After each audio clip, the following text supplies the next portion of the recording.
Buenas tardes a todos, muchas gracias por venir a pasar este ratito con nosotros, a saber más de salud, a saber más de nutrición. Gracias a todos los que nos están siguiendo, también en streaming, desde distintos países, de América Latina, también desde España. Os quiero dar la bienvenida en nombre de la Escuela de Salud Integrativa. Inauguramos con un ciclo de conferencias que vamos a realizar en torno a la temática de nutrición, todas ellas relacionadas con una formación que os vamos a contar también, especializada en proporcionar habilidades prácticas en consulta y también para personas interesadas en cuidar su salud en torno a la nutrición. En esta primera sesión hablamos de la importancia de la prescripción en nutrición en consulta. La salud es importante y dentro de la salud, desde luego, la nutrición es importante. Es importante para los profesionales, pero también es importante para todos aquellos que queremos cuidarnos. Hoy tenemos la suerte de contar con la doctora Teresa Lajo.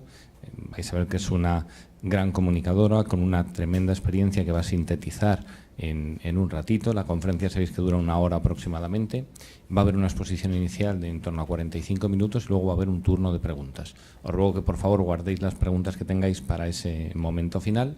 Sabéis que se está grabando, se está emitiendo en streaming y luego se va a generar una pieza audiovisual que os enviaremos, de forma que si hay alguna parte que se os pasa no os preocupéis porque vais a tener acceso a todo el contenido.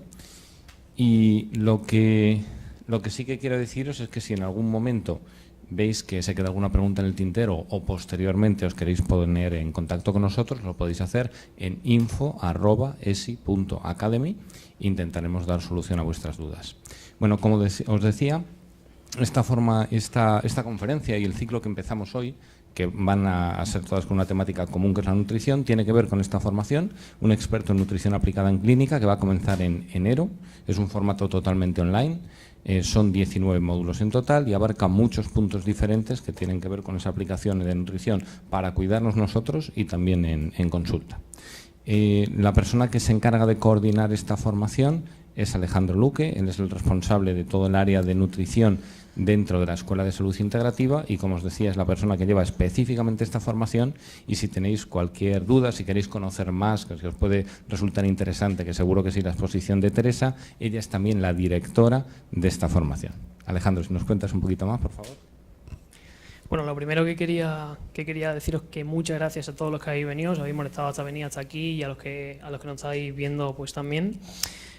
Nosotros con esta formación hemos querido, digamos, solventar bastantes cuestiones que se presentan cuando te planteas hacer un curso, ¿no? ¿Verdad?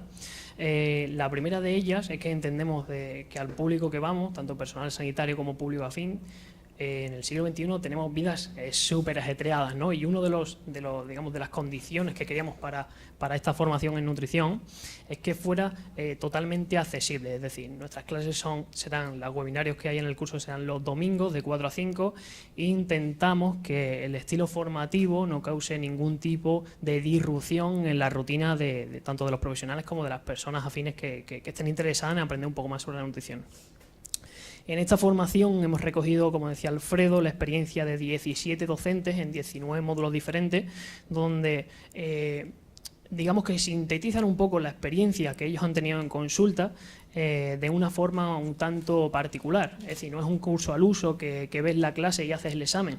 Nosotros creemos que desde pequeños se nos han enseñado, digamos, a estudiar, memorizar y después plasmarlo en un examen, y nosotros con esta formación queremos intentar que, digamos, los contenidos teóricos se les saque una practicidad. Para eso en cada módulo tenemos un trabajo clínico a exponer que expondrá el docente, donde el alumno se verá, entre comillas, obligado a relacionar esos conceptos teóricos con ese caso clínico para de verdad sacarle una practicidad para sí mismo y también para sus pacientes si tienen.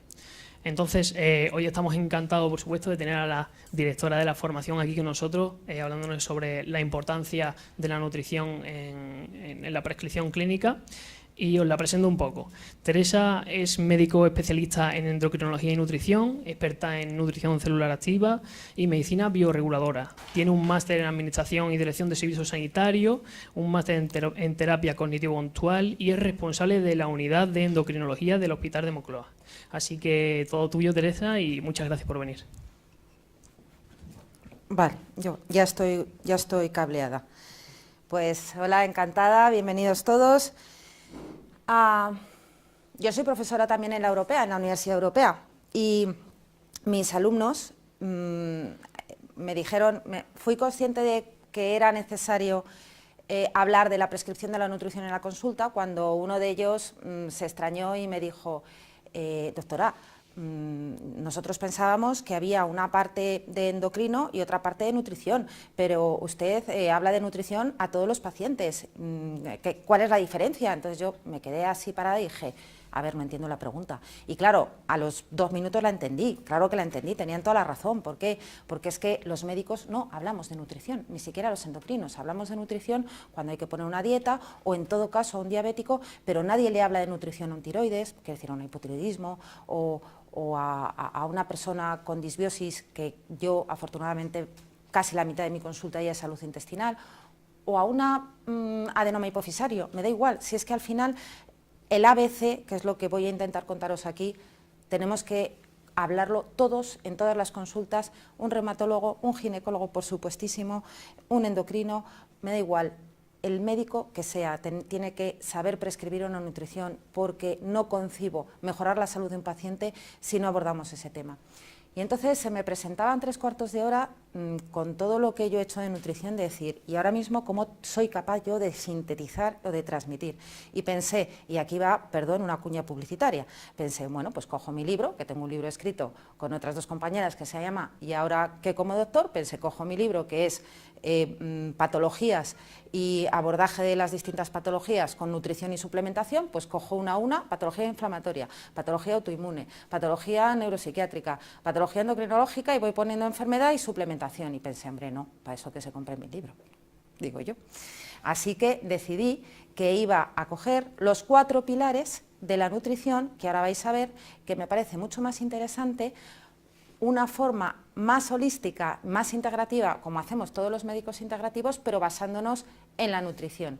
Y entonces vamos a hablar, si os lo puedo decir de memoria, del terreno, que es algo precioso, precioso, que da para una charla solamente la importancia del terreno.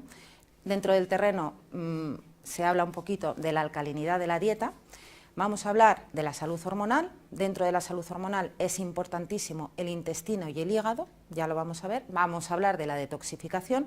En la detoxificación, fundamental el tema tóxicos. Yo ahora mismo colaboro o trabajo en la Fundación Blue Alborada, que está muy implicada en la medicina ambiental, que es el otro máster que estoy haciendo, que nunca lo pongo, pero que también estoy haciendo mi 3er máster en medicina ambiental, y es básico, es la medicina del futuro.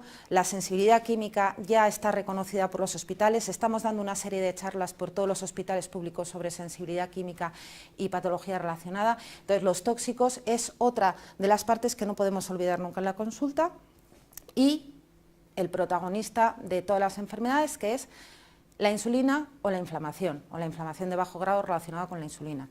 Estos son los pilares que se pueden abordar desde la nutrición, y al final decidí sintetizarlo en esas partes y no hablar solamente de patologías. Bueno, pues vamos adelante. Esto ya lo sabéis. Es curioso que antiguamente se le daba muchísima más importancia a la nutrición de la que le damos ahora, ¿vale? Pero esto afortunadamente está volviendo a dar la vuelta. Insisto, no tanto en la medicina convencional, aunque yo creo que también, porque ya los propios pacientes lo están demandando y cada vez más es el propio paciente el que le dice, doctor, ¿y qué como para esto? Y normalmente el doctor no suele saber qué responder, pero por lo menos se va generando esa necesidad. Simplemente un recuerdo, porque no puede dejar de ser así, a Pitágoras y a Hipócrates, que fueron los primeros que empezaron a hablar de la personalización de la alimentación, y sobre todo Hipócrates, que se hizo eco, ya fijaros entonces, la dieta saludable, etcétera, etcétera, y hablaba de principios de compensación, que en invierno conviene tomar alimentos secos y calientes y en verano crudos y ricos en agua, de la conformidad, es decir, que no haya cambios bruscos mediante la pauta de periodos de alimentación de una semana a otra. Y bueno, pues empezaron a hablar de dieta personalizada, de digestibilidad, muy importante el concepto de digestibilidad, de valor nutritivo y de efectos sobre el organismo. Este fue el primer nutricionista de la historia, probablemente.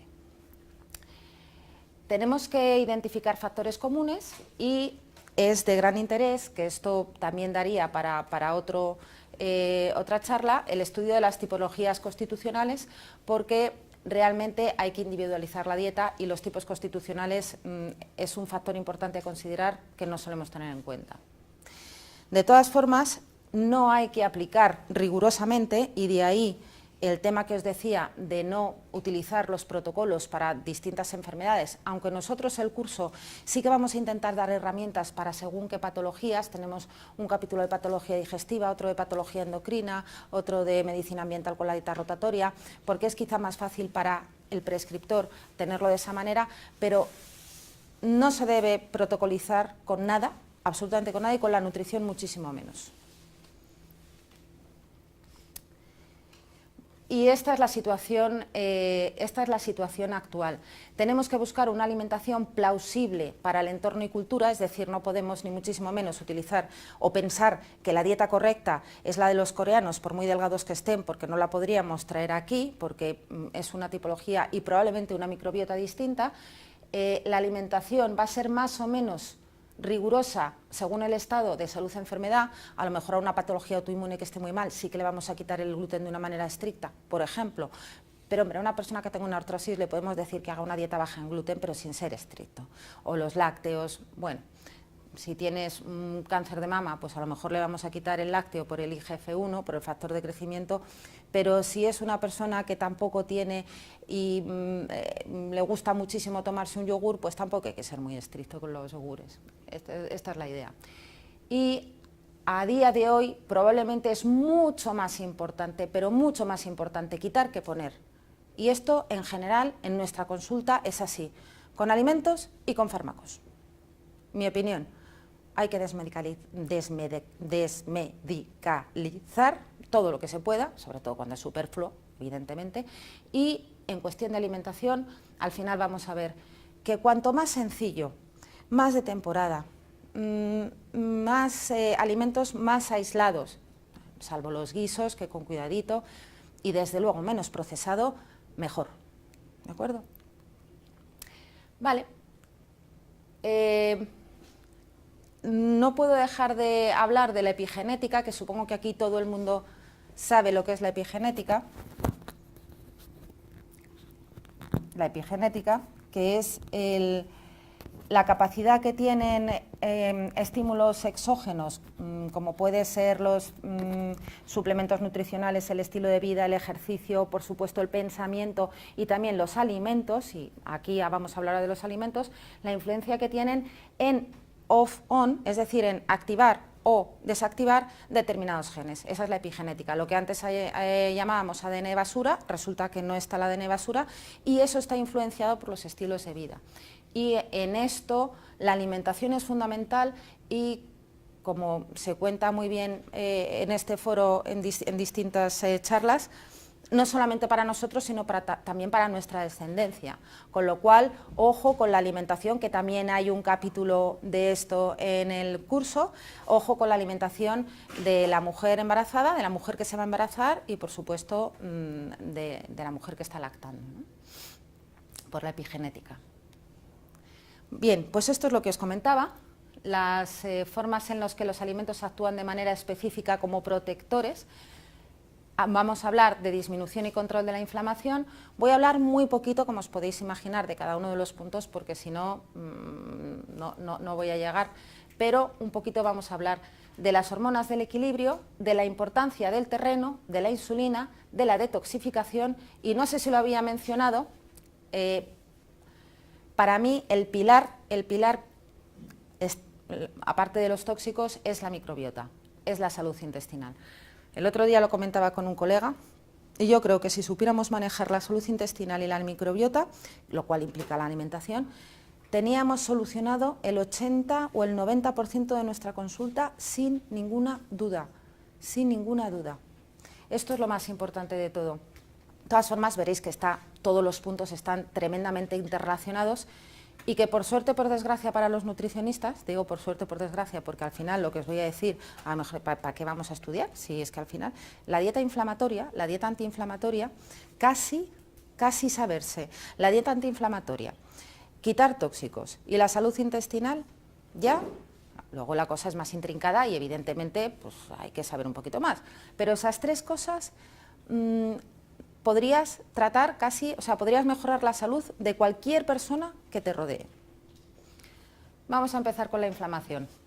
Como sabéis, la inflamación crónica es tremendamente frecuente y es fruto de factores como estrés, falta de ejercicio, a veces exceso del mismo. Hay muchos deportistas de élite que necesitan un cuidado y de hecho ya las personas que se dedican a nutrición deportiva ya saben que tienen que cuidar pues, por ejemplo, la microbiota, por ejemplo, la alcalinidad, por ejemplo, el estrés, la regulación del cortisol. La predisposición genética, eso lo vemos mucho en pacientes con síndromes de sensibilidad central, que es la inflamación por excelencia, la fibromialgia. ¿Por qué hay personas...? Porque al final la fibromialgia no lo vamos a ver aquí, pero en el curso hay un capítulo muy interesante que habla de esto. ¿Por qué hay personas que están igualmente expuestas a los tóxicos, pero desarrollan una fibromialgia, una sensibilidad química o una fatiga crónica y otras no? Pues por factores genéticos que normalmente tienen que ver con la detoxificación, ¿vale? Entonces la genética tiene que ver desde luego. Y muy importante el concepto de inflamación de bajo grado. La inflamación de bajo grado, que a mis colegas de ortomolecular les chifla y hay charlas enormes con esquemas de estos, con 1000 numeritos y 1000 nombres y 1000 enzimas, y al final lo que te vienen a decir, con todos mis respetos, yo la bioquímica me encanta, pero al final lo que te vienen a decir es la inflamación de bajo grado produce un aumento de la insulina, o el aumento de la insulina o una inflamación de bajo grado, y esto produce una cascada de citoquinas, de interferones y de sustancias que lo que hace es que el cuerpo tenga mucha más facilidad para desarrollar todo tipo de patologías, no solamente las itis, que son las que nosotros equiparamos a inflamación, artritis, artrosis, pero también otras, como puede ser el cáncer, que sabemos que la célula cancerígena tiene una auténtica predilección por metastatizar cuando el terreno de alrededor es ácido y cuando hay inflamación. Por eso una de las primeras dianas terapéuticas en la medicina integrativa en el cáncer es desinflamar, es bajar la inflamación. ¿Cómo se hace? Con la nutrición, entre otras cosas. Vale. La psoriasis, por ejemplo, la artritis reumatoide y luego las patologías degenerativas, como es el Alzheimer, también tienen mucho que ver con la inflamación, entre otras cosas. Todo lo que tenga que ver con inflamación, que al final es prácticamente cualquier enfermedad inflamatoria degenerativa autoinmune, va a poder mejorar con una dieta súper sencillita, que es la dieta antiinflamatoria, que es la que os digo, que luego cambiará un poco según qué patologías, pero va a ser muy parecida para todo el mundo. Por tanto, voy a hablar un pelín de la dieta antiinflamatoria. Está basada en nuestra querida dieta mediterránea. 40% de las calorías deberían provenir de carbohidratos, siempre de absorción lenta, con bajo índice glucémico, cereales no refinados, preferiblemente evitar el trigo. Ya sabéis, porque supongo que lo habréis leído, que ahora parece que lo peligroso no es tanto el trigo como el glifosfato de los cultivos, pero bueno, en cualquier caso, trigo o glifosfato. La verdad es que los pacientes se benefician muchísimo cuando retiramos el trigo. 30% de grasas de elevada calidad. Grasas de elevada calidad, ¿cuáles son? El aceite de oliva virgen extra, sobre el que también hay muchísimos estudios como el Predimed y otros estudios que relacionan el aceite de oliva con el cáncer de mama, preciosos, con la prevención y con la mejoría en el tratamiento. A mí me gustan los triglicéridos de cadena media que proceden del aceite de coco de buena calidad, y luego están todas las semillas, los pescados grasos, ojo con el mercurio, que por favor, si puede ser que sean eco, y si no, por lo menos que sean pequeñitos, que acumulan menos mercurio, y el aguacate, y yo creo que no me dejo, las semillas, los frutos secos, el aguacate, los aceites, vale. Y 30% de proteínas. favorecer productos ecológicos, sobre todo huevos ecológicos, pescado azul de pequeño tamaño y lo que os decía del mercurio. La carne, pues yo personalmente no soy partidaria de la carne por muchas razones. Que alguien quiere tomar carne de vez en cuando siendo de cultivo adecuado, etcétera, etcétera, pues fenomenal. Pero la carne cada vez tiene más estudios que lo relacionan con disbiosis putrefactiva a nivel del colon, por lo tanto, mayor incidencia de patología colónica de diverso tipo y, en fin, y mucha inflamación. Desencadena una acidificación y un aumento de ácido araquidónico que potencia la inflamación, con lo cual, sin ser estrictos, si no tenemos ninguna patología, lo que decía en otra de las diapositivas, pero la carne pues no es uno de los alimentos, por lo menos de la dieta antiinflamatoria. De la dieta mediterránea clásica sí, pero si consideramos una dieta antiinflamatoria, no. Recomendaciones: mezclar los 3 nutrientes en cada una de las comidas, añadir especias, las especias que en este país no las utilizamos demasiado y sin embargo hay unas especias fantásticas, la cúrcuma con la pimienta, el jengibre, la canela, fundamentalmente. Disminuir el consumo de estimulantes como el té negro, el café, el tabaco y el alcohol.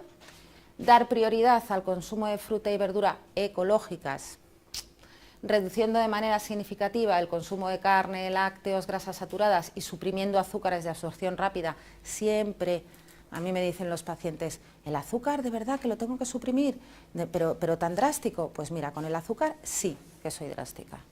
El azúcar no favorece a nadie. Muchas veces me preguntan las madres, es que tengo un niño que está delgadísimo, ¿y le tienes que dar azúcar por eso? No, de ninguna de las maneras. No ayuda a nada. Son calorías vacías, es un azúcar refinado. A los niños les dificulta muchísimo el estudio, no solamente por los picos de glucemia, sino porque el azúcar refinado consume muchísimo magnesio y vitaminas del grupo B, mucho, produce caries, ayuda al desarrollo de la cándida, que es mucho más frecuente de lo que nos podemos imaginar. Yo no le veo ninguna ventaja. Y se recomienda consumir productos integrales, que es lo mismo que de bajo índice glucémico, y vegetales orgánicos. Reducir el consumo de sal todo lo que se pueda y aumentar el consumo de ajo y cebolla, siempre que no haya problemas con estos alimentos, que hay veces que se tiene porque tenemos un problema intestinal y no se pueden tomar estos prebióticos, pero si no hay problemas con ellos, el ajo y la cebolla son alimentos fantásticos, son unos prebióticos estupendos. Suplementar con ácidos grasos esenciales omega 3 y 6, fundamentalmente 3. Ahí sabéis que la relación entre 3 y 6 está bastante mal invertida en nuestra alimentación a favor de los omega 6, que son proinflamatorios. Si fuera necesario hay que suplementar, normalmente hay que intentar consumirlos con la dieta, pero como tenemos el problema que tenemos con el pescado, es decir, que casi todo está contaminado, o tomamos mucha semilla de lino, que tampoco es muy biodisponible el omega 3 de la semilla de lino, o muchas veces pues hay que terminar suplementando. Inmunomodular la flora intestinal con prebióticos ricos en glutamina y con probióticos, esto tiene su historia, luego hablaremos un poquito, pero siempre en las comidas que se pueda. Almidón resistente, uno de los descubrimientos de los últimos años maravilloso, no debería faltar nunca la prescripción de almidón resistente en cualquier consulta, en cualquier persona que tenga una patología intestinal. El almidón resistente es la legumbre, la patata, la quinoa, todo lo que tenga almidón, 24 horas en nevera enfriado y luego lo tomas o del tiempo o muy poquito caliente, tipo baño María, nada de microondas ni calentarlo mucho. Almidón resistente. Favorece el desarrollo de la Akkermansia y de la flora muconutritiva, que son las bacterias intestinales que normalmente están disminuidas en patologías como la obesidad o síndrome metabólico, y que si no las tenemos bien reconstituidas en la mucosa no hay forma de dar probióticos y que se queden, porque es donde viven los bichitos, es donde viven los probióticos, en la capa mucosa. Si no tenemos la capa de mucus, que la secreta precisamente la Akkermansia, por mucho probiótico que demos no nos va a servir de nada. O sea que la prescripción de almidón resistente me parece importantísima. Fermentados si no existe cándida y si tenemos una adecuada metilación hepática, que luego lo veremos en una diapo, porque los fermentados producen mucha histamina y si no estamos metilando adecuadamente, acumularemos histamina y tendremos una histaminosis con los problemas derivados de picor, de dolores de cabeza, etcétera, etcétera. Pero si no existe este problema, el otro día escuchando unas charlas americanas sobre salud intestinal, que han estado toda esta semana, ha sido muy interesante, hablaban del kimchi, que yo no lo conocía, pero es que hasta me he comprado el libro, me ha parecido tan chulo que hasta me he comprado el kimchi, de Kimchi Diet. Pues el kimchi es una especie de fermentación de distintas verduras, que puede ser el pepino, que puede ser el pimiento, o sea, verduras fermentadas al final, pero bueno, pues es por lo que parece el secreto de que los coreanos no tengan obesidad, prácticamente ninguno de ellos, y coman casi a base de hidratos, además nada de hidratos complejos, de noodles, de arroz y tal, pero siempre tienen el kimchi al lado. Entonces tienen una salud intestinal fantástica. Sabemos que, voy contando cosas aunque luego se me queden diapos porque me parecen interesantes, la microbiota del obeso y de la persona no obesa se diferencia fundamentalmente en la proporción de firmicutes y bacteroidetes, a favor de los firmicutes en las personas obesas. Bueno, pues parece que el kimchi favorece mucho este cambio de microbiota a favor de los bacteroidetes y por eso los coreanos están todos delgados. Me pareció súper chulo. Y así me compré, voy a empezar a hacer kimchi en cuanto pare en casa un rato. Y luego hay que aumentar el consumo de alimentos ricos en vitamina B6, como las semillas, los frutos secos, porque ayuda al metabolismo del triptófano, que normalmente lo tenemos bloqueado cuando tenemos una microbiota deficiente y también en personas con algún tipo de inflamación. También es importante los alimentos ricos en magnesio, como las legumbres, arroz integral, frutos secos, porque el magnesio ya sabéis que relaja la musculatura. Es otra de mi suplementación favorita, el magnesio con vitaminas del grupo B, fundamental casi en cualquier patología. Bueno, vamos a hablar un poquito del equilibrio hormonal. El equilibrio hormonal, de esto habla mucho la psiconeuroinmunoendocrinología, entre otras, por supuesto también la nutrición ortomolecular, nosotros también hablamos aquí de salud hormonal. Es muy bonita la relación entre hormonas y alimentación, es francamente interesante. Entonces, podemos modular el exceso de estrógenos modulando la aromatasa, que como sabéis es la enzima encargada de la fabricación de estrógenos, estrógenos nuestros que no son los que se fabrican en el ovario, sino que se fabrican a nivel del intestino por la aromatasa. Podemos modular el déficit de progesterona, que es una patología o es un síndrome o es un trastorno que tiene muchísimo que ver con el famoso síndrome premenstrual, entre otros, y por supuesto con los síntomas de la menopausia. Podemos modular. La dieta es espectacular en el ovario poliquístico, las respuestas que se tienen espectacular, y no solamente poniendo una dieta de bajo índice glucémico, que eso más o menos todos lo sabemos, un poquito de berberina en lugar de la metformina, quiero decir, porque antes se trataba con metformina, ahora teniendo berberina, la verdad es que un poquito de canela y cromo, no solamente así, pero modulando las hormonas, frenando también el exceso de estrógenos con la alimentación, responden de maravilla. El exceso de cortisol, lo mismo, quitando la inflamación, haciendo incluso ayunos, jugando con ayunos 12, 18, 6 o un ayuno a la semana y dando algunas especias que modulan el exceso de cortisol. Los psicobióticos, ahora hay, bueno, esto ya me meto en suplementación, pero quiero decir que es que las patologías mentales tienen tanto que ver con el intestino, con el magnesio, con las vitaminas del grupo B y con el azúcar. O sea, una persona que tenga pulsiones azucaradas o que tenga, o un niño que tenga una toxicidad, tenemos que buscar parásitos, tenemos que buscar cándida, quítale los azúcares, es lo primero. O sea, un niño agresivo, lo primero que hay que hacer, lo primero es quitarle el gluten y los azúcares. Cuesta, porque si encima es niño agresivo cuesta mucho, pero muchos de ellos, en cuanto hacemos esto, mejoran una barbaridad. Y luego, diabetes y obesidad, pues qué os voy a contar, ¿no? Es la patología subsidiaria de consejo nutricional por excelencia, aunque también hay mucho que contar en la obesidad. No es solamente poner una dieta hipocalórica. De hecho, yo que me dedico a esto, entre otras cosas, me ha costado mucho entender por qué hay personas que les pones una dieta hipocalórica, incluso una dieta cetogénica que utilizo yo, y no pierden peso. Y luego, cuando veamos la parte de diabetes y obesidad, veréis por qué puede ser uno de los mecanismos, porque la obesidad es la típica patología que cuanto más estudias y más conoces, más dudas te entran. No es nada fácil. Aquí yo, cuando la gente dice me he cogido la dieta de la vecina o de la revista, digo, bueno, pues yo debe ser que me estoy haciendo mayor y que me estoy haciendo cada vez más mentales, porque cada vez la controlo menos y el otro es capaz de hacer la dieta de la vecina o de la dieta cetogénica que ha visto en el doctor no sé cuántos de internet y le va fenomenal, pues no, luego lo veremos. Estrógenos, aquí tenemos un ejemplo.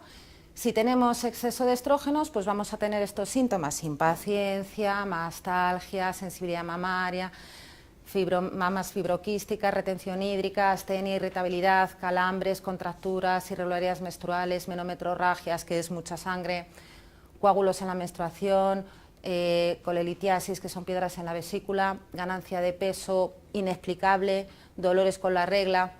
Y entonces, alguna de la alimentación que nos puede ayudar por distintas vías metabólicas, que no es cuestión explicar aquí, pero que veáis que es un ejemplo de cómo modular el exceso de estrógenos, pues serían las setas por los betaglucanos, el té verde, las crucíferas. Bueno, el brócoli es el rey. El brócoli ayuda a todo, por el sulforafano, bueno, brutal. Si no tenéis claro qué alimentación funcional ponerle a alguien, el brócoli y sus derivados. Los flavonoides,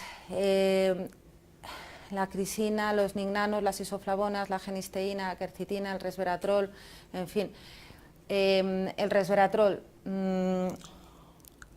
yo una vez escuché una charla que me encantó, porque ¿sabéis cuál es el alimento que más? Parece que la salud intestinal depende solamente de una cosa al final.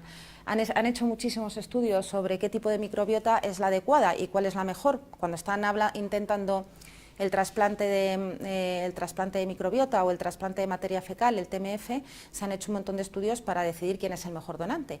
Entonces, han intentado hacer una especie de mapa, igual que se hace un mapa genético, un mapa de microbiota. Pues no ha servido de nada. ¿Por qué? Porque se ha descubierto que las más sanas, los que menos patología tienen, son los que tienen más diversidad. O sea, que lo importante es la diversidad bacteriana de microbiota. Y el alimento, y esto no estoy animando a nadie a tomarlo, ojo, el alimento que más diversidad microbiota produce es el vino tinto, por los polifenoles y por el resveratrol. Que digo que no digo yo, que tiene otras cosas, pero bueno, que los fermentados. Vale, progesterona. Déficit, tenemos ciclos cortos, manchado entre reglas, problemas de ansiedad, pacientes frioleros, con más tendencia todavía a la retención hídrica, jaquecas premenstruales. Alimentación aquí, pues alimentos ricos en arginina y citrulina, como puede ser sandía, gambas, carne de alimentos criados en libertad. Mira, a lo mejor aquí sí que la carne viene bien. Guisantes, lentejas, semillas y frutos secos. Y luego también la remolacha, la zanahoria, el chocolate negro, el ajo y la cebolla. Fíjate qué bien para aumentar los niveles de progesterona. Qué rico todo. El ovario poliquístico. 3 cosas: regular los niveles de insulinemia, dieta de bajo índice glucémico, reducir niveles de andrógenos, que también se puede hacer mediante la alimentación, y, importante, en todas las patologías, pero en mi experiencia en el ovario poliquístico responden muy bien, reducir la carga tóxica. Bueno, era una pincelada de todo lo que se puede hacer con las hormonas en la alimentación. Hay muchas más cosas, pero era una parte. Vamos a hablar del terreno. Supongo que habéis oído hablar de estos dos señores, una guerra entre el señor Pasteur y Béchamp. Entonces, Pasteur, que al final ganó él porque fue el que se llevó toda la fama y el pobre Béchamp pues, se quedó prácticamente en el olvido. Pasteur desarrolló la teoría de los gérmenes y de que los microbios son los causantes de todas las enfermedades y provienen del exterior del organismo. Son agentes patógenos que nos atacan desde fuera, la teoría del monomorfismo. Y sin embargo, Béchamp desarrolló la teoría celular, que luego es la base de la nutrición celular activa y que está apoyada por gente como Signalet, Kuzmin, etcétera, etcétera, y dice que las enfermedades son la consecuencia del terreno debilitado del individuo y vuelven patógenos a los microbios. Entonces hay unas microcimas, las llamadas microcimas, y es la teoría del pleomorfismo. Bueno, los que intentamos hacer un poquito de medicina integrativa somos mucho más partidarios de Becham, independientemente de que haya bichos que hay que tratar, sí, pero no son el mayor enemigo. Bueno, pues aquí tenemos a algunos señores muy ilustres, como Claude Bernard, que decía: el germen no es nada, el terreno lo es todo.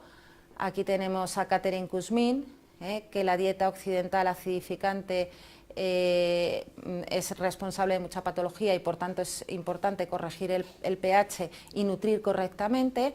Aquí tenemos a nuestro querido Otto Warburg, que no hace falta, no voy a hablar de Otto Warburg y la teoría metabólica del cáncer porque no es el motivo de la charla, pero él le daba también muchísima importancia y de hecho es un poco el precursor de la dieta cetogénica, que no estoy yo aquí tampoco defendiendo la dieta cetogénica en el cáncer, aunque lo considero una herramienta muy valiosa en algunos tipos de cáncer en el que tenemos que estudiar en cuáles sí y en cuáles no, pero es eso, una herramienta para determinados tipos, no es la solución para nada, pero hay que estudiarla. La causa de las enfermedades, decía Rekebeck, es la acumulación de tóxicos ácidos en el organismo. Gerson, el de la terapia Gerson, famosa, todas las enfermedades son consecuencia de una severa intoxicación, y Carrel también, los fluidos alcalinos que ayudan a recuperarse. ¿Por qué es importante la alcalina, un organismo alcalino, una dieta alcalina o tener un ambiente alcalino? La dieta alcalina es un término que a mí personalmente no me gusta demasiado porque no dice nada, pero es verdad que un ambiente alcalino es importante. Entonces, el cuerpo necesita un medio alcalino, los ácidos son el resultado de las funciones metabólicas del cuerpo, o sea, simplemente por respirar ya estamos acidificando, al respirar, al hacer deporte, al tomar carne, al tomar azúcar, al ponernos nerviosos, y la salud y la enfermedad dependen directamente del nivel de pH del organismo. Vale. ¿Y qué produce la acidificación del organismo? Pues todo esto, simplemente respirar, ¿vale? Pero lógicamente, cuanto menos tengamos de todo esto, pues menos acidificado que no ácido estará nuestro organismo. Y aquí esto os lo presento porque me gusta muchísimo, esto es bueno, pues de la nutrición celular activa, de la formación que hice yo de nutrición celular activa. Es un cuestionario que se llama IOMET y es un cuestionario para determinar, clasifica los terrenos en 6, que son el chambio, que se dice así, y entonces tenemos el terreno A, que es ácido desmineralizado, son unas preguntas, es un cuestionario que se responde y bueno, entonces trastornos asociados a un terreno ácido desmineralizado, que es la incapacidad del organismo para neutralizar el exceso de ácidos, dolores osteoarticulares, calambres, debilidad musculoesqueletinosa, desmineralización, irritación de las mucosas, infecciones urinarias y micosis recidivantes y causas, pues lógicamente lo que hemos dicho, el estrés, la herencia genética, eliminación insuficiente. Consejos nutricionales, pues aquí tendríamos que tomar fruta y verdura frescas de temporada, crudas o en zumo, carnes y pescados, pero con alimentos alcalinizantes, por ejemplo, las verduras crudas de hoja amarga, como la verdolaga o la endivia, por ejemplo, siempre acompañar la carne de eso y beber mucho agua durante el día. Tenemos otro, por ejemplo, que es el carenciado en ácidos grasos poliinsaturados. Los trastornos asociados aquí, todos los de inmunidad de mucosas, debilidad otorrinolaringología, alergias, cutánea con pérdida de elasticidad, eczema, acné, picores, síndrome premenstrual y menopausia. Causas, aquí en este caso, es exceso de alimentos industriales, mala asimilación relacionada con la mucosa intestinal y estrés oxidativo. Consejos nutricionales, pues como es carenciado en ácidos grasos poliinsaturados, por eso los problemas dermatológicos y de elasticidad, pues aquí vamos a priorizar consumo de aceites de primera prensión en frío, pescado graso y consumo de productos no transformados y de temporada, bueno, eso es en cualquier caso. El terreno hipoglucémico, que se relaciona mucho con otro que hay, que es el vasocolítico, pues las típicas personas con sobrepeso, diabetes, fatiga y palidez, hambre y ganas de productos azucarados, nerviosismo, estrés, dolores de cabeza, son personas que normalmente tienden a tener una disbiosis del colon delgado, una disbiosis fermentativa, y suele venir por una alimentación rica en glúcidos y lípidos de mala calidad, disbiosis, como hemos dicho, y herencia, sobre todo, por ejemplo, en diabetes tipo 2. Aquí, ¿cuáles serían los consejos nutricionales? Consumir preferentemente alimentación pobre en azúcar rápido, sustituir picoteo por almendras o nueces, un desayuno con proteínas de calidad que además aportan mucha dopamina y hacen que tengamos menos necesidad de pulsiones azucaradas durante el resto del día, y aumentar el aporte de fibra y de aceites durante la comida. Veis que entre una y otra tampoco hay tanta diferencia, pero bueno, hay sus matices.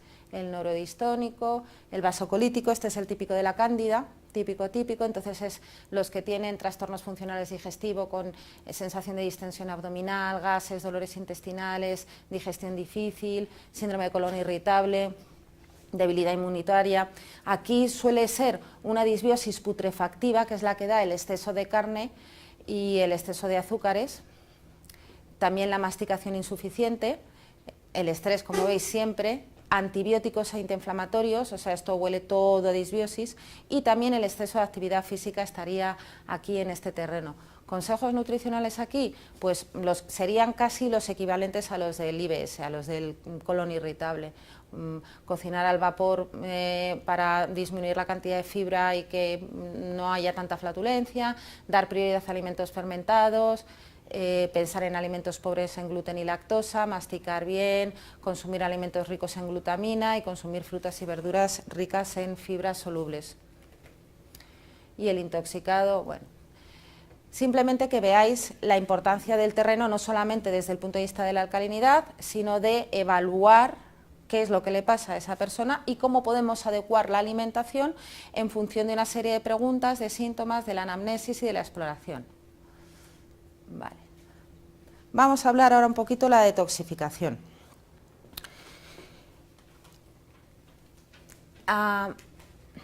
Este gráfico me encanta. Creo que no hay una sola charla en la que no lo ponga. Me parece brutal. ¿Por qué?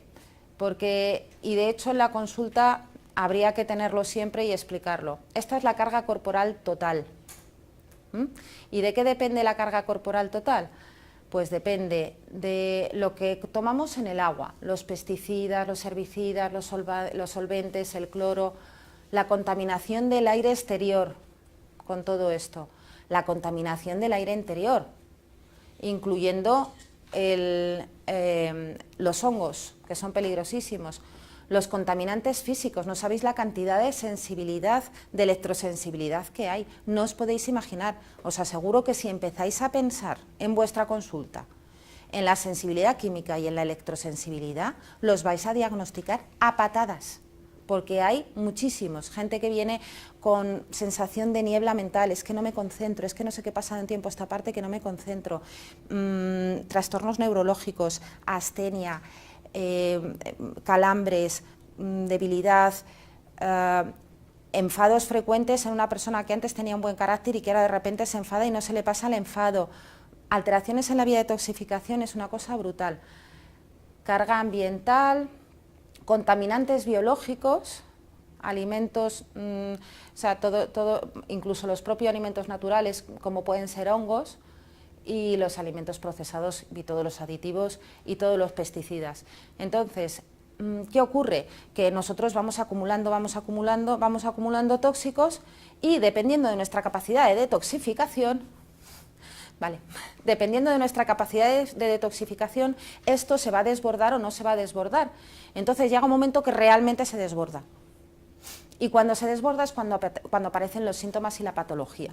Y esto nos pasa a todos, en más o menor medida, pero nos pasa a todos. Unos tenemos la suerte de tener mayor capacidad de detoxificación y mejor microbiota, y entonces tardamos más en intoxicarnos y en tener estos síntomas. Otras personas, que suelen ser las fibromialgias, fatiga crónica, SQM y electrosensibilidad, pues tienen peor capacidad genética de detoxificación o otros estímulos que han tenido a nivel de el útero, y entonces pues los pobres detoxifican peor y tienen estas patologías, ¿vale?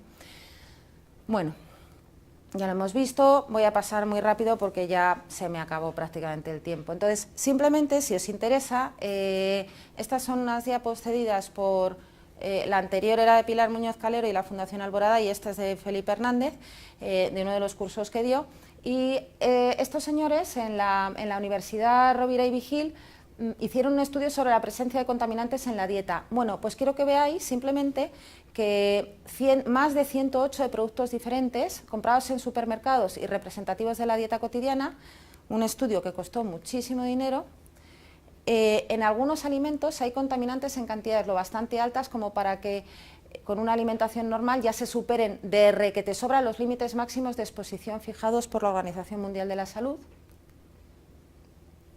Y bueno, simplemente hay algunos alimentos cuya presencia es muy pequeña, y eso es lo que defiende siempre la administración, que eso están por debajo, o sea, que no alcanzan los límites permitidos, pero acordaros siempre de dos cosas.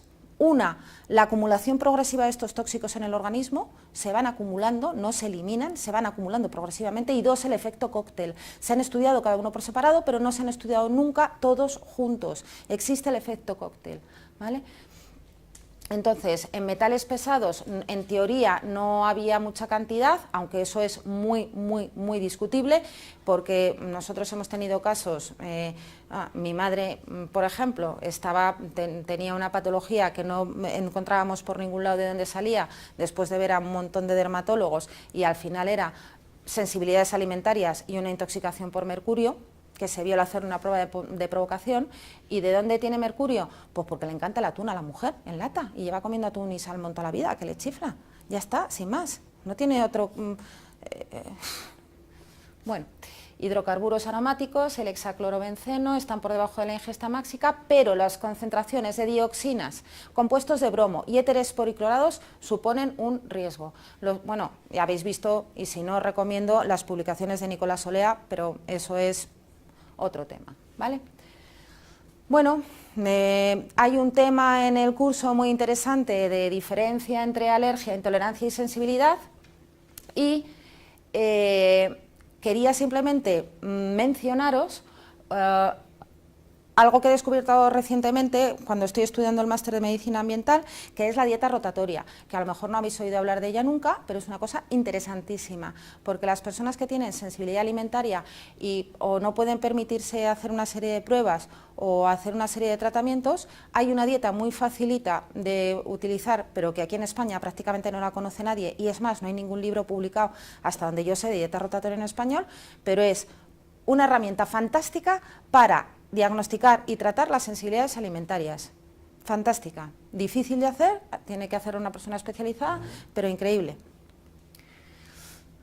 Y es una dieta, ¿por qué? Porque hay muchísimas personas con alergias y con alergias a polutos, o sea, a cosas que están en el aire, que en realidad lo que tienen es una alergia alimentaria. Y bueno, yo creo que os voy a contar un poquito de la detoxificación hepática, que es las tres vías de detoxificación hepática, que probablemente ya las conocéis, que son estas tres: metilación, sulfatación y glucuronidación. Y simplemente un ejemplo de la metilación, que también puede mejorar, estas tres vías se pueden mejorar con la alimentación. Metilación, ¿cuándo tenemos déficit? Pues como lo que va por la vía de la metilación son los estrógenos, la histamina y el cortisol, pues vamos a tener síntomas de acúmulo de esto. Lo más clásico es la histamina, que todos sabemos que la histaminosis en el fondo, que es lo que os decía, es un problema a nivel digestivo y es un problema a nivel hepático. Por eso las histaminosis se tratan con dieta baja en histamina, pero o tratamos hígado y tratamos intestino o no lo mejoramos. Pero en cualquier caso, en la analítica vamos a ver homocisteína elevada y volumen corpuscular alto, pero esto también lo podemos tratar con alimentación. ¿Alimentación cómo? Pues con alimentos que son ricos en todas las vitaminas del grupo B, en magnesio, metionina, colina, inositol y trimeglicina. Ahí tenemos de nuevo el brócoli. Por eso os decía que cuando haya un problema con el hígado, meted brócoli casi, vamos, a... Y yo creo que lo voy a dejar aquí, porque ya no me da tiempo, me enrolla mucho, pero lo otro lo había contado ya antes.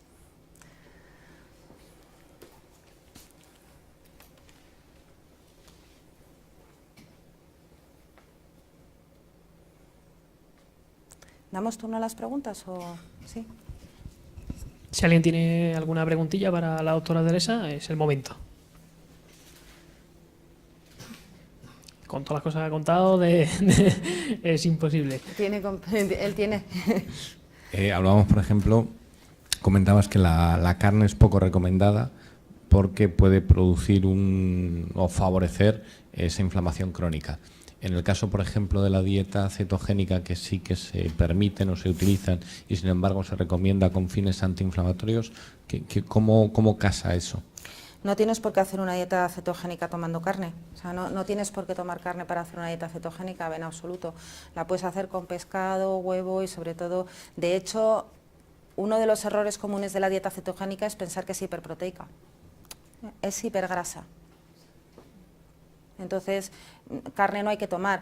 Insisto que se puede tomar carne de vez en cuando, pero no en absoluto. Y yo insisto, como soy experta en dieta cetogénica porque he escrito mucho y he hablado mucho, me vienen pacientes haciendo dieta cetogénica con unos errores brutales y absolutamente acidificados, con unos estreñimientos, con trastornos renales muchas veces, porque es que realmente están muy ácidos, no se saben alcalinizar. Se ponen a tomar proteína, sobre todo proteína proveniente de la carne y grasas saturadas, y se hacen unos destrozos estupendos.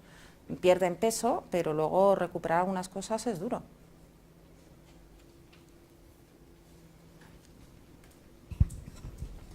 Si no hay más preguntas, os volvemos a agradecer que os hayáis trasladado hasta aquí. ¿Oh, la preguntilla? Una pequeña aclaración. Has tocado el tema de la disbiosis, que me interesa bastante, por si puedes explayarte un poco más. Un poco. ¿Qué quieres saber? ¿Qué quieres saber específicamente de la disbiosis? ¿Cómo la diagnosticas? Buena pregunta, muy buena pregunta. Yo trabajo en un medio en el que, siempre lo digo, ahora trabajo en un medio en el que las cosas se pueden hacer de otra manera fantástica, que es en Blue, y podemos hacer una serie de test fantásticos que son test de disbiosis avanzada y muchos test en los que realmente vemos la composición distinta de la microbiota y es maravilloso, y ácidos orgánicos en orina y test genéticos. O sea, esto sería lo deseado. Cuando no tienes esa posibilidad y trabajas en un entorno en el que la gente no se puede gastar tanto dinero, primero la clínica, vamos, es que ya los ves venir, o sea, es como una sensibilidad química cuando has visto unas cuantas, es que los ves entrar por la puerta, es gente pálida, con ojeras, hay mucha chica joven que ha perdido la regla, mal diagnosticada de trastorno de la conducta alimentaria, que lo que tiene es una disbiosis y que ya no tolera nada, que ya de hecho se solapa muchísimo con las sensibilidades químicas porque son niñas que ya no toleran de nada y que normalmente han estado expuestas a ciclos de antibióticos. O a muchísimo estrés y a un ciclo de antibiótico. Y entonces empiezan, pues eso, se hinchan, que eso también no he hablado, pero es el tema del ácido clorhídrico. No todos los problemas de digestión y no todas las molestias gástricas tienen que ver con hiperclorhidria, la mayoría tienen que ver con hipoclorhidria, que no es tan difícil de diagnosticar. No hace falta hacer una pHimetría, con unas 2 o 3 técnicas de diagnóstico nutricional se sabe, ¿vale? Pero es uno de ellos, el vinagre. Mejora con el vinagre, es una hipoclorhidria, empeora, no empeora, porque mejora bicarbonato por la mañana, eruptas, fenomenal, no eruptas, tienes hipoclorhidria, o sea, no es difícil de diagnosticar. O simplemente le das betaína HCl o cualquiera de estos y si mejora, empeorar, no te va a empeorar mucho, pues es una hiperclorhidria, pero si mejora, claramente. Más síntomas, cuando a lo largo del día te hinchas, flatulencia. La escala de Bristol de las heces, fantástica. Hay que preguntarle a todo el mundo cómo son sus heces. Las personas tendríamos que hacer de vientre una vez al día y tendrían que ser de una cierta consistencia, como un chorizo. Es que tenemos que perder la sensación esa de vergüenza de hablar de ciertas cosas con los pacientes. Entonces hay que hablar de cómo son sus heces. Tiene que ir al baño todos los días. ¿Qué es esto de no ir una vez a la semana? Esto no es normal. No es normal. Una persona que tenga un estreñimiento de más de 3-4 días tiene una disbiosis putrefactiva, ¿sí o también? Vale, el síntoma de cuántas veces va, de cómo es la caca, de si tiene distensión abdominal y luego de síntomas de carencia por malabsorción. vitamina D baja, vitamina B12 baja, aunque a veces en la disbiosis tenemos unos rebrotes de vitamina B12 curiosos en la analítica, pero bueno, ojeritas, se le cae el pelo. ¿Cuánta gente he visto yo en la consulta pensando que era un exceso de andrógenos porque se les caía el pelo y lo que es una mala absorción? Y luego, ¿qué pruebas pido yo en consulta? Pues yo pido la intolerancia a la fructosa y el sobrecrecimiento bacteriano. Siempre que hay una intolerancia a la fructosa, siempre hay una permeabilidad intestinal alterada. Y siempre, para tratar una disbiosis, tenemos que descartar un sobrecrecimiento bacteriano o un sobrecrecimiento de hongos. ¿Por qué? Porque si tú metes probióticos a un sobrecrecimiento bacteriano, es como si en una batalla campal metes más soldados. Entonces, a mí me gusta, yo el otro día escuchaba a una compañera mía, que para mí es referente en salud intestinal, decir que ella lo hacía de otra manera, o sea, que ella ya no limpia, pero mucha gente que tratamos disbiosis de forma habitual, tenemos una forma de tratar lo que es limpiar, abonar y sembrar. Limpiar, ¿cómo? Con antibióticos, quien limpia con antibióticos, que ahora ponen Spiraxin hasta los divertículos. Con orégano, que yo utilizo muchísimo el orégano, o el ajenjo, o otros aceites esenciales, o con el... bueno, pues hay distintas formas de tratar, ¿vale? Hidroterapia de colon, que la utilice. ¿Abonar cómo? Pues fomentando la capa de mucus, con los prebióticos, con la alimentación, con determinados productos, o simplemente y luego al final sembrar, repoblar, pero eso lo tienes que hacer al final y una vez que te has asegurado de que está limpito. Gracias. Te podría seguir hablando de salud intestinal. Bueno, pues por parte de la escuela, le damos las gracias tanto a Teresa como a todos los que habéis venido, a todos los que nos están viendo. Y nada, para cualquier tipo de información, duda referente al curso, referente a los temas que ha tocado Teresa, nos podéis escribir a info@esi academy. Y nada, nos vemos en la próxima. Muchas gracias. Gracias.